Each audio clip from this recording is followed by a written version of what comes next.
খালেদা জিয়ার চিকিৎসা one stop সার্ভিসে করার সিদ্ধান্ত নিয়েছেন লন্ডন ক্লিনিকের চিকিৎসকেরা। বুধবার গণমাধ্যমের কাছে বিএনপির চেয়ারপারসনের ব্যক্তিগত চিকিৎসক অধ্যাপক এজেডএম জাহিদ হোসেন একথা জানান।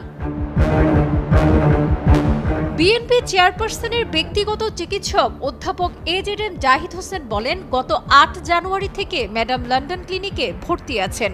তার সর্বশেষ রিপোর্টগুলো পর্যালোচনা করেছে প্রফেসর জন প্যাট্রিক কেনেডির নেতৃত্বাধীন মেডিকেল বোর্ড। পরে আরও কিছু পরীক্ষা নিরীক্ষা করার সিদ্ধান্ত হয়েছে। আগামী ২-১ দিনের মধ্যে লন্ডনের আরও ২ জন চিকিৎসক তাকে দেখবেন। তিনি আরও জানান, লিভারের জন্য, কিডনির জন্য, হার্টের জন্য, ডায়াবেটিস, প্রেশার, রিউমেটো আর্থ্রাইটিস ওনাকে এখন ওষুধ দিয়ে চিকিৎসা চলছে। এর বাইরেও আরও যদি কোনো চিকিৎসা করা যায়, সেজন্য যুক্তরাষ্ট্রের জন হপকিন্স হসপিটালের মেডিকেল